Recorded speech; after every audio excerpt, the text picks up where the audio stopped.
अस्सलाम वालेकुम नाज़रीन इकराम, रोशनी लाइट चैनल की तरफ से आप सबको खुशामदीद। मेरी आज की वीडियो कुरुलुश और हान की एपिसोड 20 का रिव्यू है। और नाज़रीन इकराम, इसके साथ साथ आप लोगों को आज की इस एपिसोड में आने वाली किस्तों में जो इंटरेस्टिंग वाक़यात आने वाले हैं उस हवाले से एक अहम खबर दी जाएगी। और एपिसोड 20 पर बात करने के साथ साथ आने वाली किस्त में जो अहम वाक़यात होंगे उन पर भी तबसरा होगा। तो नाज़रीन इकराम, शुरू करते हैं एपिसोड 20 से, जो कि एक ऐसी एपिसोड थी जिसमें सुल्तान के किरदार को शोकेस करने पर फोकस किया गया। एपिसोड का पेस स्लो था, लेकिन तमाम किरदारों की छोटी छोटी तफसीलात पर ध्यान इस किस्त को एक अलग लेवल पर ले गया। और हान पुरसकून था, लेकिन अपने असूलों में सख्त नजर आया। हर किरदार को उसका हक मिला। और एक और ख़ास बात यह कि इस एपिसोड में दिखाई गई फतूहात, लड़ाइयाँ, आपस के इत्तेहाद, धोखे, गद्दारियाँ, सब कुछ बेहतरीन था। यहाँ तक कि इसमें दिखाई गई कॉमेडी भी बाकमाल थी। मिसाल के तौर पर जैर कोताय और एवरेनोस का ऊँट वाला सीन बहुत ज़बरदस्त था। मैंने उसे रिवर्स करके कई बार देखा। जबकि इस सीन की एक और ख़ास बात यह थी कि एवरेनोस बुरान और जैर कोताय को आबे आबे यानी बड़ा भाई कहता रहा और जैर कोताय को खुश करने की कोशिश भी करता रहा। और इस सीन में इन तीनों की जोड़ी बहुत ज़बरदस्त लग रही थी। नाज़रीन इकराम, एपिसोड 20 इतनी ज़बरदस्त है कि यूट्यूब पर सिर्फ 1.5 दिन में ये एपिसोड 2 मिलियन व्यूज़ क्रॉस कर चुकी थी। इसके अलावा बुरसा के फतह को भी इस साल 700 साल मुकम्मल हो चुके हैं। तो इस हवाले से भी महमद बोजदैक ने कुरुलुश और हान के इन 5 किरदारों के अवाम के साथ मीटिंग 4 अप्रैल को अरेंज कर रखी है, जिसमें ओरहान, नीलुफर, एस्पोर्चा, फातिमा और एवरेनोस शामिल हैं। और नाज़रीन इकराम, इस एपिसोड में किरदारों के तकदीर को वाज़े कर दिया गया है। मिसाल के तौर पर ओरहान अपनी ज़ाती ज़िंदगी और रियासत के दरमियान एस्पोर्चा से शादी के हवाले से जिस कश्मकश का शिकार था वो ख़त्म हो गई है। जबकि नीलुफर अपनी लिखी हुई तकदीर से बचने की कोशिश कर रही थी, लेकिन नहीं कर पाई। एस्पोर्चा के पास भी अब कोई और रास्ता बाकी नहीं बचा सवाए ओरहान से शादी के। जबकि दुरसुन ने भी अपनी साइड फाइनली तय कर ली है और अब उसके भाई को भी बाकायदा मालूम हो जाएगा कि वो ओरहान बे की साइड पर जा चुका है।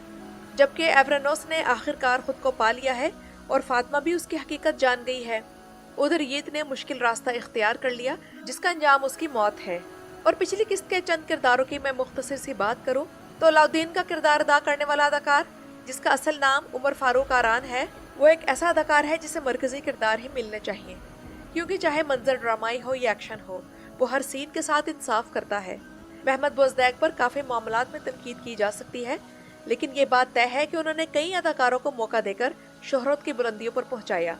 और मज़े की बात ये कि फारूक के अब तक तमाम प्रोजेक्ट्स महमद बोजदैक के साथ ही रहे हैं। जबकि अब तो ये भी मालूम हो चुका है कि महल में परिंदा भी उड़े तो अलाउद्दीन को तब भी उसका पता है। इसलिए ओरहान ने कहा कि मेरा भाई मेरे रियासत के हर राज से वाकिफ है। उधर अलाउद्दीन अपनी बहनों के उम्मीदवारों को यानी कि मुस्तकबिल के दुल्हाओं को आजमा भी रहा था और उन्हें एक तरह से छुपी हुई वार्निंग भी दे रहा था कि अगर मेरी बहनें तुम्हारी वजह से दुखी हुई तो तुम्हारी खैर नहीं। जबकि नाज़रीन इकराम, ओरहान के किरदार में इस एपिसोड से एक बहुत बड़ी तब्दीली ये आई है कि ओरहान ने खुद के लिए सुल्तानों की तरह एक तो हम के लफ्ज़ का इस्तेमाल करना शुरू कर दिया है और दूसरा हाथों की हरकत से अहकामात देने शुरू कर दिए हैं, जो कि किसी भी सुल्तान के वक़ार में इजाफा करते हैं कि जहाँ एक्शन से काम चले वहाँ अल्फाज ज़ाया मत किए जाए, क्योंकि action speaks louder than words. और महमद बिन याकूब और ओरहान के इस सीन में मर्द की परफॉर्मेंस लाजवाब थी। और महमद ने यहाँ आने से पहले हर तरीके से ओरहान और अलाउद्दीन को तकलीफें देने की कोशिश की, लेकिन ओरहान फिर भी पुरसकून नजर आया और उसके इसी अंदाज में उसका करिश्मा झलक रहा था। और उसका यही अंदाज, यही रवैया महमद को खौफजदा कर रहा था। हालांकि ओरहान ने ना तो उसे कोई धमकी दी, ना तलवार तानी, ना चीखा चिल्लाया, सिर्फ आंखों और हाथों के अंदाज से गुफ्तगू की। लेकिन ओरहान के मामले में एक सीन के हवाले से बात करना चाहूंगी कि अगर सुल्तान के जख्म की मरहम पट्टी दिखानी ही नहीं थी तो ये जख्म लगाने का क्या मकसद था? क्या ये ज्यादा बेहतर ना होता कि ये जख्म नीलुफर देखती और मरहम पट्टी करती, ताकि मियाँ बीवी के दरमियान एक अजनबियत की फिजा जो कि राइटर्स ने बना रखी है वो ख़त्म की जाती।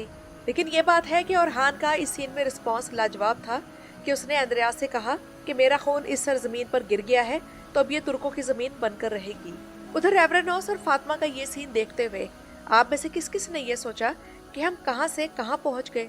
यानी कि जब इनकी पहली मुलाकात हुई थी तो एवरेनोस ने अपनी इसी कलाई में खंजर रखा हुआ था और अब यहाँ उसने अपने नए घर की चाबी रखी हुई है जहाँ वो मिलकर रहेंगे। तो हर चीज़ का एक इख्तिताम है, सब्र का भी, बर्दाश्त का भी और दुखों का भी। लेकिन नाज़रीन इकराम, इन सब अदाकारों की अदाकारी एक तरफ, डेफ्ने ने अपने सीन में जो अदाकारी की वो सबसे बाकमाल थी। नीलूफर को उसके अदाकारी के शाया निशान रिस्पॉन्स देना चाहिए था। मुझे लगता है कि डेफने किसी ऐसी सजा से बच निकलेगी जो कि इसके लिए मौत से भी बदतर है, और मुझे लगता है कि या तो नीलूफर बहन होने के नाते उसे किसी तरह निकाल देगी इस वादे के साथ कि वो दोबारा ऐसा वैसा कुछ नहीं करेगी, और फिर जब वो एंड्रियास के पास पहुंचेगी तो उसे एंड्रियास की शख्सियत के बारे में कोई ऐसी बात मालूम हो जाएगी जिसके बाद एंड्रियास की हकीकत उस पर खुल जाएगी, और फिर वो राह रास्त पर आ जाएगी और वो फिर एंड्रियास के प्लान्स और हान को बताकर रियासत की खिदमत करेगी। क्योंकि नाज़रीन इकराम, अगर डेफने के सिनेरियो में तब्दीली नहीं लानी तो इस किरदार को रखने का कोई फायदा नहीं।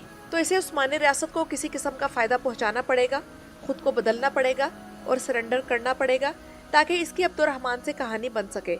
क्योंकि डेफने के किरदार में तब्दीली अगर आएगी तो तभी वो अपने नेगेटिव सलाहियतों को और हान के हक में इस्तेमाल कर सकेगी, ना कि उसके खिलाफ।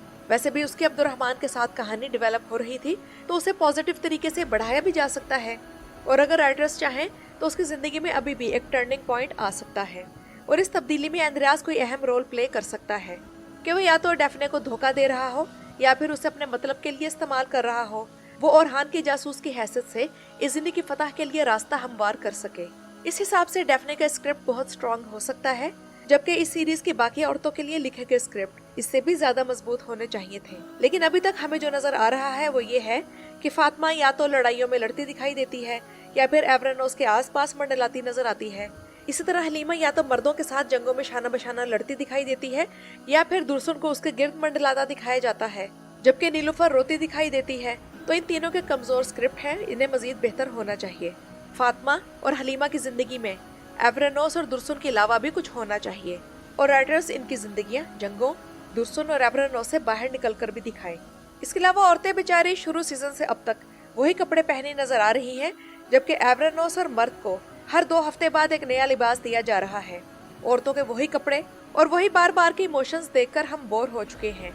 इनकी जिंदगी में सिवाय मोहब्बत करने या जेलस होने के भी और कोई काम होना चाहिए, जबकि इन पुराने कपड़ों में लगता है कि ये जैसे वक्त की कैद में आ गई हैं।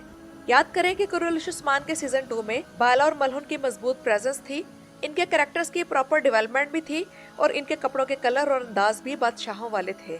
हालांकि तब तक तो बाकायदा कोई रियासत भी नहीं बनी थी। इस एपिसोड की एक बहुत अच्छी बात ये थी कि इसमें वो पुल दिखा दिया गया जो कि नसूर चलेबी ने अलाउद्दीन के हुक्म से तैयार किया था, और इसी पुल की वजह से उस्मानी फौजों को फतह नसीब हुई। और इस एपिसोड की सबसे अजीब बात वो लगी जब सुल्तान ओरहान एस्पोर्चा को कहता है कि मैंने अपनी जिंदगी में तुमसे ज्यादा बहादुर खातून कोई नहीं देखी। अगर ओरहान ने एस्पोर्चा का दिल रखने के लिए ऐसा कहा था तब तो खैर है, लेकिन अगर उसने वाकई दिल से कहा है तो क्या उसे अपनी बहनें जोगे और अपनी माँ मलहुन खातून नजर नहीं आती, जो कि एस्पोर्चा से कहीं ज्यादा मजबूत औरतें थी? बल्कि मलहुन और बाला खातून तो अपने शोहर की गैर मौजूदगी में कबीले को भी संभालती थी, उसकी हिफाजत करती थी और उस्मान पे के शाना बशाना जंगों में भी लड़ा करती थी।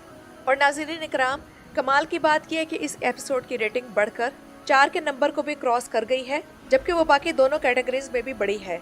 इस रेटिंग में राइटर्स के लिए ये पैगाम है कि जब आप अपने काम को थोड़ा सीरियस लेते हैं और कुछ खूबसूरत सीन्स लिख देते हैं तो नतीजा वाज़ेह है।